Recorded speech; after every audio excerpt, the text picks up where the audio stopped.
Oh, hello, gentle viewer. I'm just settling down with a fine story in a wonderful publication. Whether you can catch this or not, but this is the long-awaited story that I've been ever so cleverly cagey about. I'm going to get back to this and cut to a video that I shot a few months ago when I was building, just so that now that the cat is out of the bag, I can give you all the grimy details of my Enterprise slash JJ Prize with a classic twist build. I hope you enjoy it. This is it.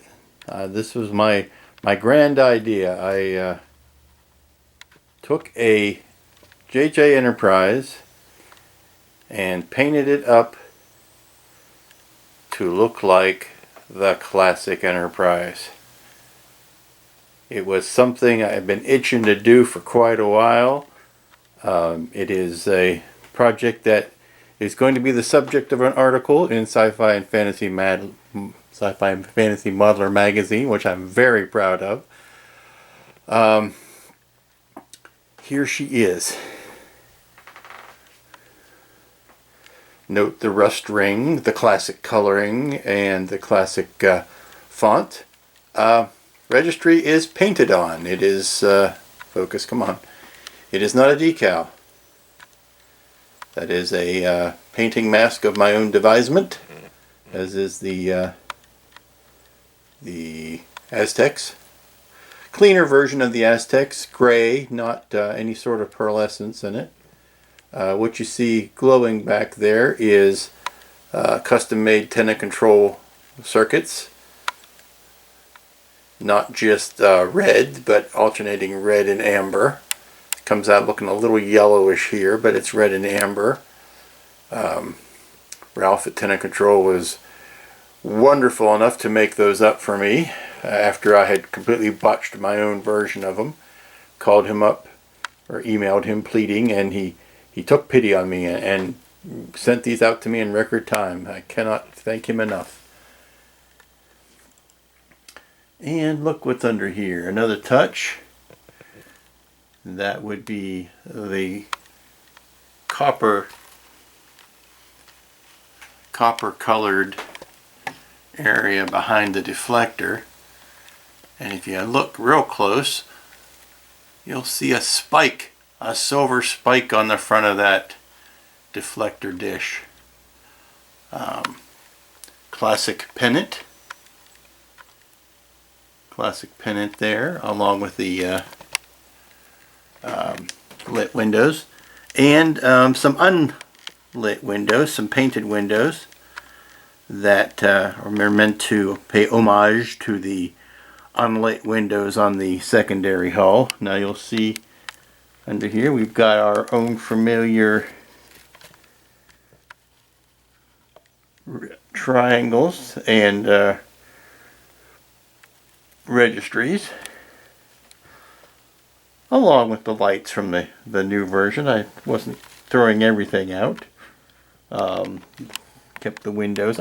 Obviously I didn't do anything structurally different. I did not try to like space the pylon or space the warp nacelles further apart than they were, or move anything around, or really add any windows, you know, as far as boring holes in the ship.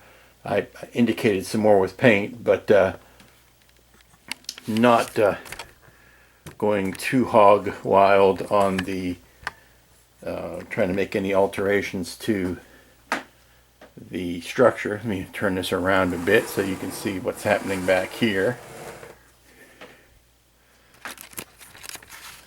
Biggest thing I want you to notice is what's going on in the shuttle bay. If I can get the lens down in there tight enough. Yeah, maybe. You can see what's going on. It's out of focus there a bit.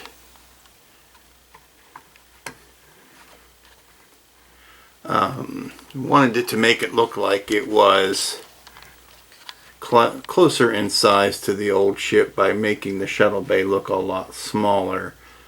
Notably cutting the second level out of Paul's etch and those secondary girders that now, if I can pull that back, look like they might be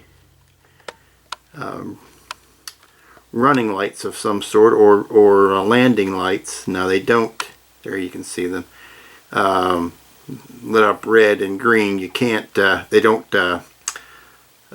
chase. That would be just nuts to try to do that in such a small shape, but they do give the impression of landing lights and formation lights. Those four on the back fantail kind of mimic the old rectangular lights that were featured on the original, and the back strobe I have encased in a round dome that mimics the, see if I get down here, mimics the dome on the classic ship. Didn't do much with the doors themselves. I trimmed them down obviously, but didn't try to reconfigure those. If you look carefully, you'll see I put the hull numbers on, just as a nod to the classic. Again, the stripes and the registries are painted on. Added those back. I thought that was something that was missing. These panels here, just on the outboard side. I didn't put them on the inboard side, frankly, because that thing is in the way, and I didn't feel like doing any adapting to it.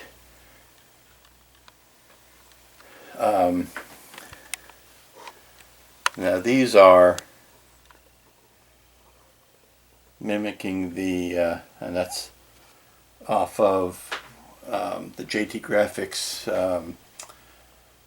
decals for the 22-inch, I think, but turned sideways. And again, you can see the, now those are Paul's fan blades, the Paragraphics fan blades in there, but they're not moving. They're stacked one on top of each other. That is incorrect according to the instructions. I actually have the smaller one in front of the larger one, where they are meant to have the smaller one inside the larger one, but I wanted to fill out the dome a little bit more, and by stacking them the other way, they fill out the dome. See here, you can see them. They don't move. Again, I'm not good enough to make the fan blades move, but I figured having the lights move behind them gives me the illusion that I wanted to have. Let's spin this thing around here.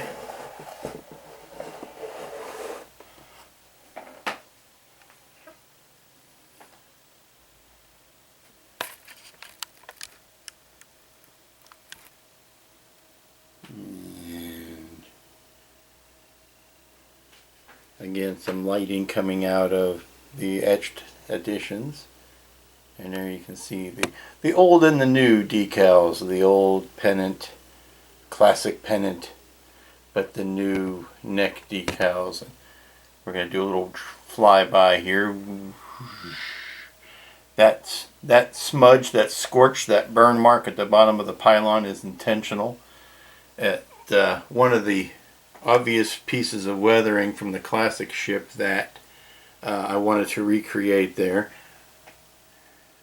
I have not gotten to the point of doing any form of streak weathering. Now there's a little bit of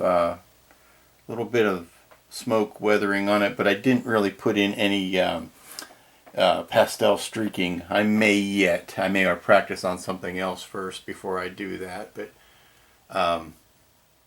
that's about the last bit of thing that needs to be done. And straight on from the back, I don't know whether I've shown it straight on from the back so you can get the, oh, the blinding blue, light. And the only blue light left is that little bit underneath there. I kept those blue, but everything else I shifted to the warm white and orange and away from the cool white and blue. As a comparison, let me get that out of the way. Let me oh, that's turned off. Let me plug this in.